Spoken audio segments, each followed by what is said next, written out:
कई बार हमारी लाइफ में ऐसे बहुत सारी चीजें होती हैं जो अनएक्सपेक्टेड होती हैं। हमने कभी सोचा नहीं होता कि हम वहां होंगे, वहां फंस चुके होंगे। हम बस अपने फ्लो के साथ जाते रहते हैं। और ऐसा ही होता है विक्की के साथ में। विक्की डंजन में फंस चुके थे। हाँ, उसके साथ में रूबी थी, लेकिन अब इतना लंबा सफर करने के बाद में रूबी थक चुकी थी, विक्की थक चुकी थी, और निहारिका वो भी वहां पहुंच गई थी। इस कारण से अब उसको भी चोट आराम आ गया था, बट फिर भी वो भी कमजोर थी इस वक्त। तो ये तीनों लोग बस एक जगह बैठ के सो जाते हैं। थोड़े टाइम बाद में निहारिका और रूबी ये दोनों उठ चुके होते हैं, विकी की तरफ देख रहे होते हैं। रूबी उसे बोलती है निहारिका को, तुझे क्या लगता है हम क्या करना चाहिए इस वक्त? तो निहारिका बोलती है, यहाँ से बाहर निकलना चाहिए। हम कब तक किसी का वेट करेंगे? मेरे हिसाब से वेट करना ठीक रहेगा भी नहीं। इस बात से रूबी अग्री करती है। तो निहारिका बोलती है, तो क्या हम दोनों बॉस से लड़ने चलें? रूबी कहती है, हाँ, शायद वही सही रहेगा, क्योंकि विक्की इतना ज्यादा स्ट्रांग नहीं है। और कई बार ये कुछ अजीब सा बिहेव करती है। हमें नहीं पता कब इसका वो बिहेवियर हमारे लिए खतरा बन सकता है। निहारिका को समझ में नहीं आता कि विकी का बिहेव अजीब और उससे हमें खतरा। खैर, वो ज्यादा सवाल नहीं पूछती है, पर बस एक फेस पे एक अजीब एक्सप्रेशन होता है, जिससे कि रूबी समझ जाती है क्या पूछना चाह रही है। पर फिर भी वो कुछ ज्यादा बताती नहीं है, पर बोलती है लोग बातों का वक्त नहीं है। विक्की अभी सो रही है, ये कब उठ जाए हमें नहीं पता। तो वो तो ठीक है, फिर हम दोनों चलते हैं। फिर दोनों खड़े हो जाते हैं। और अब इस जगह पे ज्यादा मॉन्स्टर्स नहीं थे, जो भी थे नॉर्मल थे। एंड आगे ही साथ जाते हैं, वहाँ एक बहुत बड़ा सा पत्थर का गेट था, जिसे ये ओपन करते हैं और अंदर डंजन बॉस मिलता। लेकिन उससे पहले दोनों बातें करते हुए जा रहे थे। तो निहारिका बोलती है, तुम श्योर है कि विक्की ये लड़की ही है? तो बोलते हाँ, आई एम डैम श्योर। तो देखते ही बोल दिया था मैंने तुझे। मुझे नहीं पता कि तुझे अभी ज्यादा शक क्यों है, बट दैट्स द ट्रू भाईजान। ये सच है। तो मुझे ठीक है, अगर तू बोल रही है तो फिर सच ही होगा, गलत हो ही नहीं सकता। खैर, ये दोनों से बातें करते हुए आगे जा रहे होते हैं। एंड फाइनली उस स्टोर के बाहर ही लोग आ जाते हैं। ये दोनों दरवाजे के बाहर पहुंचने के बाद में गहरी सांस लेते हैं, नीचे जानते थे कि ये अंदर जाएंगे तो बाहर आने का कोई रास्ता नहीं है। मतलब संजन में उसे लड़ना ही पड़ेगा, और हम जीत पाएंगे उसकी गारंटी बहुत कम है। या फिर बोल सकते हैं कि नेक्स्ट टू इम्पॉसिबल है। ये बस लड़ने जा रहे थे, क्योंकि यहाँ बैठे बैठे रहना इनके लिए सेफ था भी नहीं, क्योंकि जिन मॉन्स्टर को अब तक मारा है वो कब दोबारा रिवाइव हो जाए और मॉन्स्टर्स यहाँ पे आ जाए, तो उसका कोई भरोसा नहीं है कि कब हमारी किस्मत खराब हो और कब क्या हो जाए। खैर, ये दोनों अंदर जाते हैं। वो बड़ा सा दरवाजा खोलते हैं। अंदर जाते ही ये देखते हैं कि एक पूरा काला सा कमरा था, जिसके अंदर एक हल्की सी रोशनी थी, जैसे कि ये हर तरफ देख पा रहे थे। बोल सकते हैं कि पूरा काली गुफा थी, जिसके अंदर हर तरफ मशाल लगी हुई थी, जैसे कि वहां रोशनी थी। और ये लोग बस वही देख रहे थे कि आखिर में डेंजर बॉस है कहाँ पे। ये दोनों बिल्कुल भी शोर नहीं कर रहे थे, एकदम शांति से चल रहे थे। लेकिन चलते चलते गलती से जो निहारिका थी, उसका पाँव एक पत्थर पर टच होता है, जिससे कि बहुत हल्का साउंड आता है। लेकिन वहां चीजें एकदम शांत थी, इसलिए हल्का साउंड भी बहुत तेज सुनाई देता है। और उस पूरी गुफा में वो हल्की सी आवाज गूंजती है। इसके कारण अचानक से रूही निहारिका की तरफ देखती है। सिर्फ देखती है, कुछ बोलती नहीं है। और जैसे कि इन दोनों को एहसास हो जाता है एक अजीब सी प्रेजेंस का, जैसे वो प्रेजेंस अब तक शांत बैठी थी। वे बोल सकते हैं कि वो खतरा नहीं थी, लेकिन उस शोर के बाद में इन्हें एक अजीब सा ऑरा फील हो रहा था, बहुत नेगेटिव ऑरा, जो कि इनकी जान के लिए बहुत ज्यादा खतरनाक था। लेकिन फिर भी ये दोनों साइड में मुड़ते हैं और आगे पीछे देखने लगते हैं कि आखिर भाई आवाज आ कहाँ से रही है, सॉरी ये ऑरा कहाँ से आ रहा है। फिर उन्हें हल्का साउंड आता है, जैसे कि दीवार में से जो पत्थर होता है, कंकड़ होता है, वो हल्के हल्के टूट रहे हो अपने आप। कैसे पत्थर जब टूटता है, अजीब सी आवाज आती है, क्रैक का साउंड आता है, पत्थर क्रैकिंग का साउंड वैसे आ रहा होता है। धीरे धीरे वहां से पत्थर टूटता है और फिर अचानक से सारा सारा टूट जाता है। और उसके अंदर से निकलता है एक बड़ा सा मॉन्स्टर जो देखने में स्नेक जैसा था, लेकिन स्नेक नहीं था। ये थोड़ा ओल्ड लग रहा था एंड बहुत ज्यादा स्ट्रोंग लग रहा था। ओल्ड मतलब अगर यंग होता तो उसकी हाइट छोटी और उसकी पावर थोड़ी न्यू होती उसके लिए भी।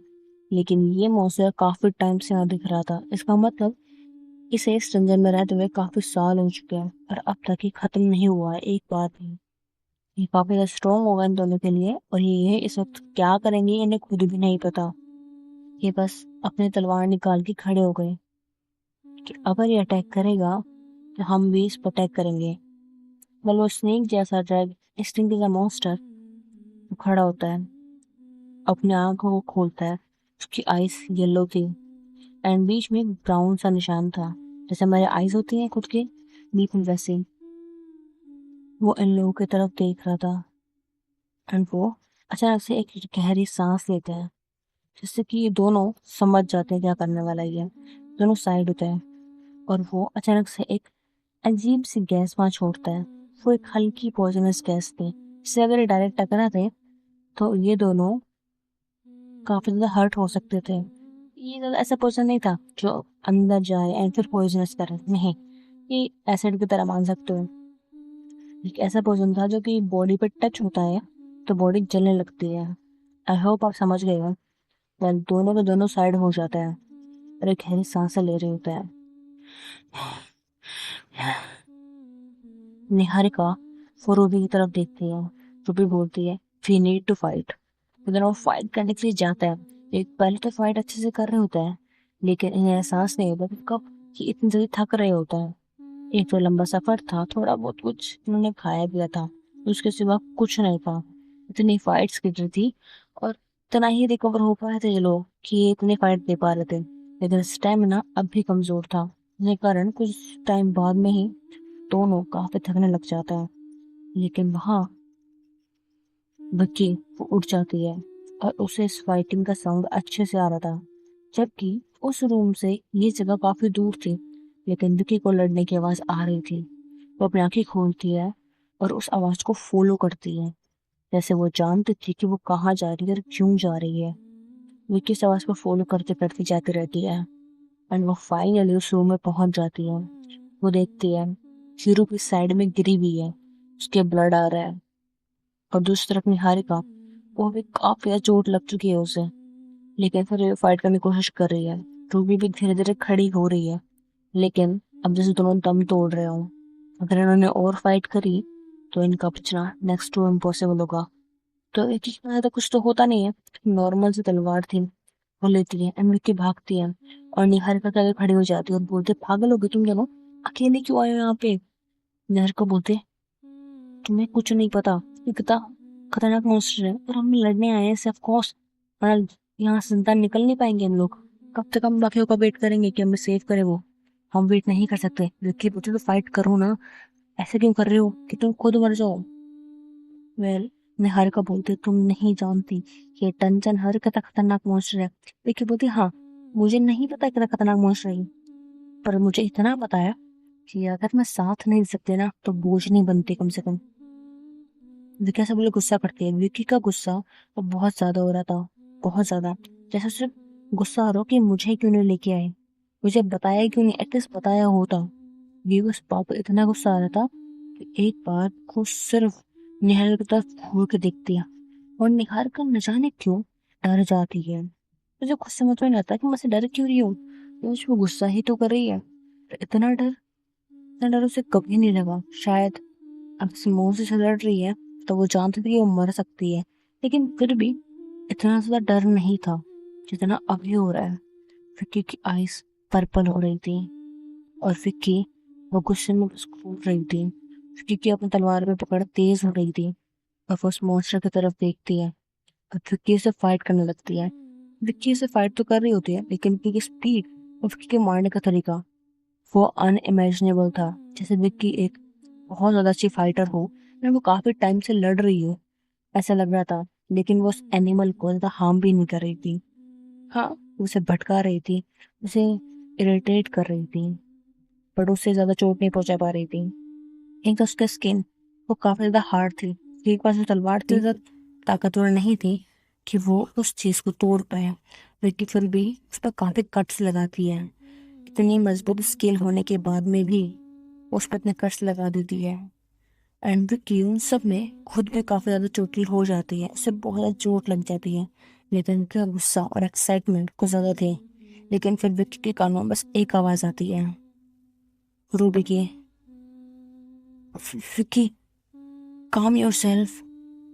पीछे मुड़ती है रूबी की तरफ और निहारिका की तरफ देखती है, क्योंकि एक दूसरे की मतलब ऐसी हालत हो रखी थी उनकी, अगर ये फाइट कुछ देर और चली तो ये दोनों मर जाएंगे। और इस बात का कोई भी भरोसा नहीं है कि विक्की जीत भी पाएगी कि नहीं, क्योंकि बहुत ज़्यादा स्ट्रॉन्ग था।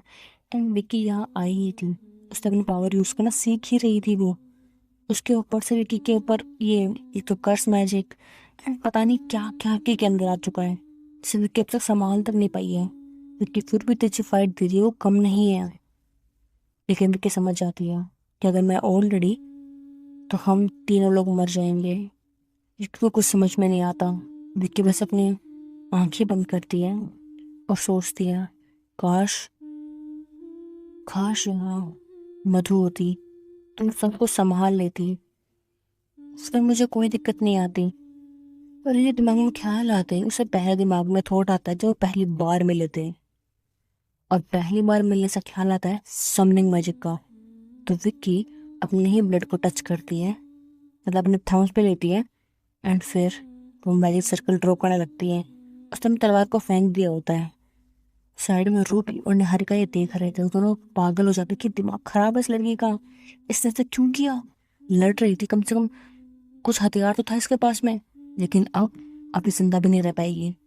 तो किया ने एक मैजिक सर्कल ड्रॉ किया, जो कि ऑफकोर्स करेक्ट नहीं था, जो कि इन दोनों ने भी देख लिया था, निहारिका और मधु ने। और बोलता है कि तुमने गलत ड्रॉ कर दिया है।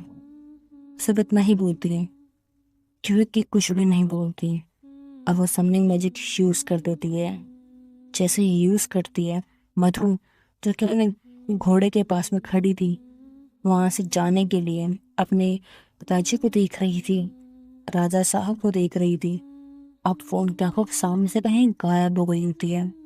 और उसे समन किया होता है विक्की ने। विक्की जो कि सबसे पहले मधु को देखती है, तो उसके सामने वो आती है। मधु को समझ में तो नहीं आता, लेकिन विक्की को सामने देख के समझ जाती है कि वो कहाँ पहुंची है और कहाँ है। वो तुरंत सब कुछ एनालाइज करती है।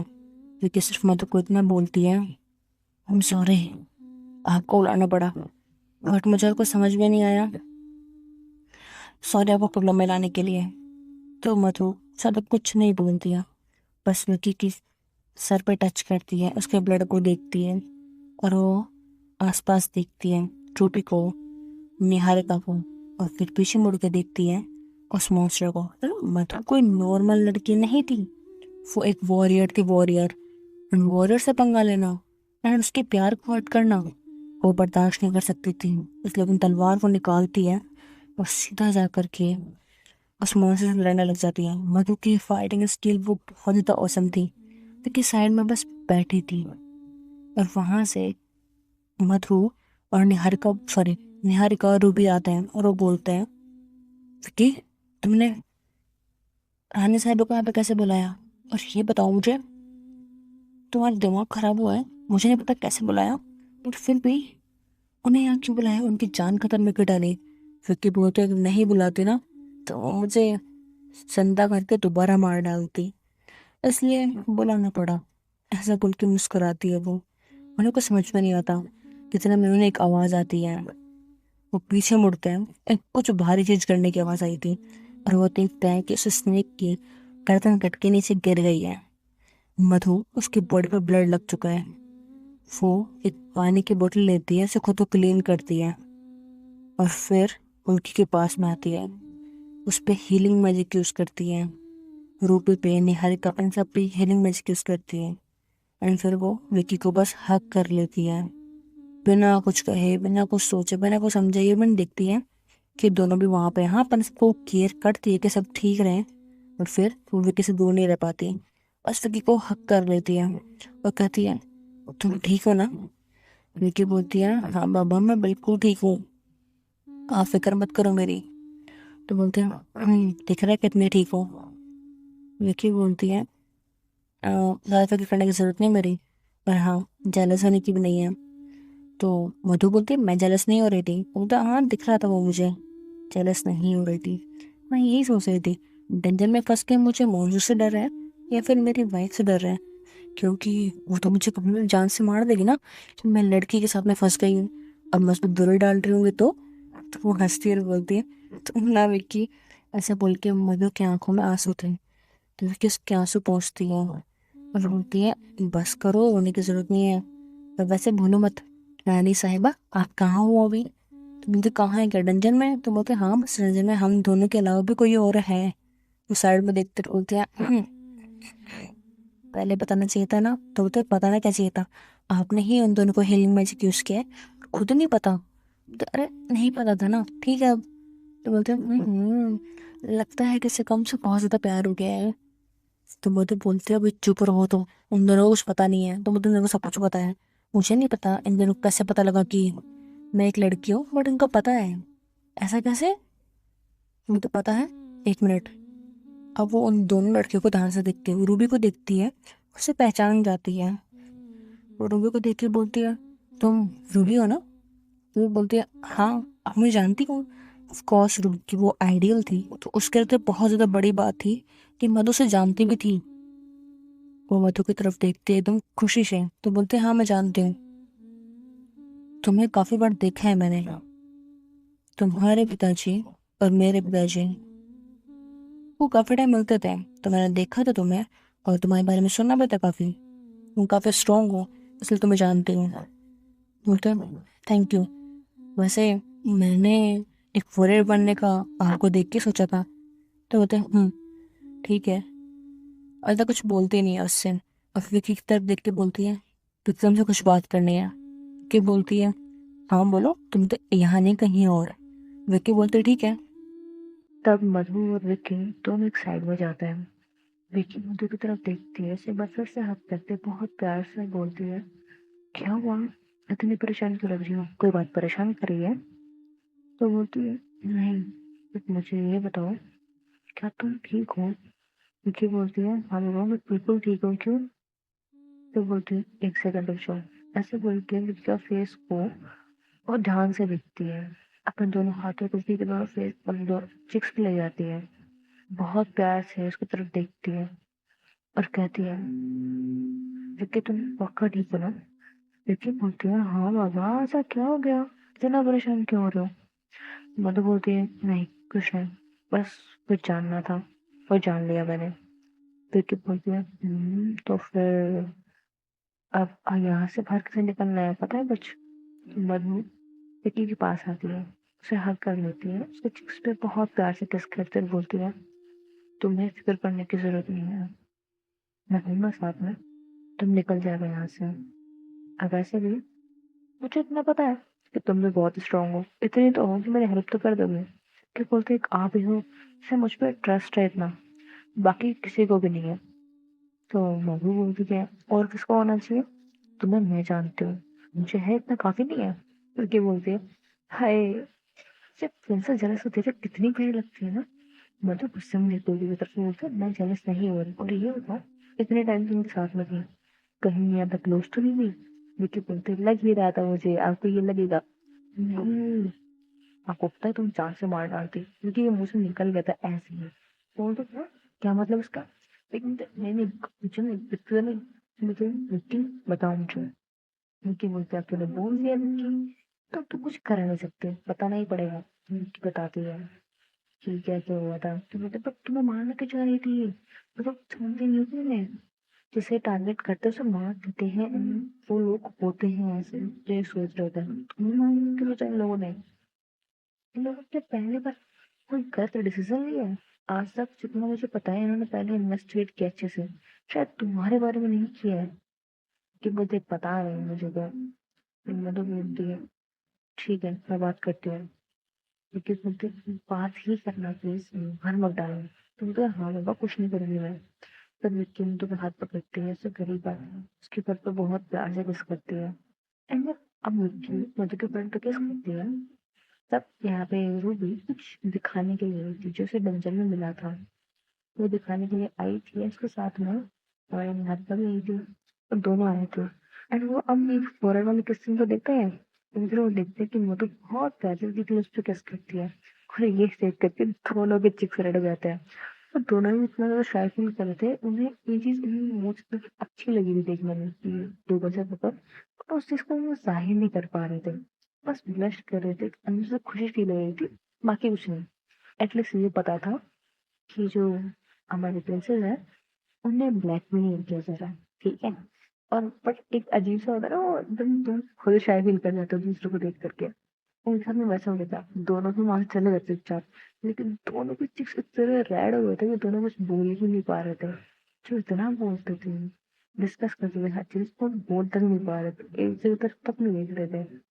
वेल थोड़ी देर में की और मधु आ जाता है, और मैं थोड़ा देखता है, कहते कमरा क्या हुआ, चुप कैसे हो गए, लड़ाई हुई तुम्हारी?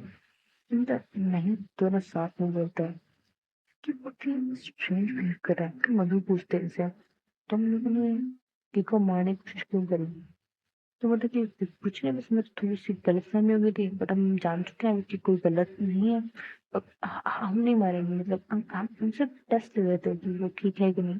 वो मारने का कोई प्लान नहीं था, हम जहाँ जा रहे थे हम उसी का टेस्ट ही लेने वाले थे, बट फिर ये सब हो गया। तो मुझे रूबी की तरफ देख कर कहती है, टेस्ट लेना है, लो, I really don't care, but अगर अक्की को उसकी वजह से हर्ट हुआ, then I do care. Akki को हर्ट नहीं होना चाहिए, अगर हुआ ना छोटी से छोटी भी है तो I'm सॉरी। फिर तुम्हारे साथ में क्या होगा उसकी गारंटी मैं तो नहीं दूंगी, ठीक है। तो वो तो ठीक है ठीक है, माफ कर दीजिए हमें। वो दोनों ही घबराते हुए बोलते हैं कि मधु, गुस्से में बोल रही थी। मधु क्या रैट थी, उनमें साफ साफ दिख रहा था वो कितना ज्यादा गुस्सा है उनसे। लेकिन फिर विक्की उसका हाथ पकड़ते बोलते, रिलैक्स, कुछ भी नहीं हुआ है, इतना क्यों डांट रही हो ना, इतना ना मैंने कब से ये तुम्हें, बस भी करो। मधु बोलते ठीक है, बट अगली बार से हुआ तो मैं सवाल जवाब नहीं करूंगी, सीधा बटन काट दूंगी। क्योंकि बेटे मधु, स्टॉप, आप ऐसे किसी को नहीं मार सकते हो। मैं तो बोलती हूँ शायद तुम बुझ होगी, मैं प्रिंसेस हूँ, जो बोलते आई नो, बट फिर भी किसी की जान के साथ ऐसे खेलना नहीं चाहिए। हमें किसी ने नहीं दिया किसी की जान लेने का, एटलीस्ट तब तक जब तक मुझे हार नहीं आए, राइट? प्लीज बी केयरफुल, आप इसकी जान नहीं लोगे, एटलीस्ट जब तक आप जान नहीं जाते कि उस इंसान ने गलत क्या किया है, पूरी बात जानिए उसके बाद कुछ करोगे। प्रॉमिस नहीं कि आपको गुस्सा बहुत ज्यादा तेज है। तो मैं तो बोलती हूँ ठीक है।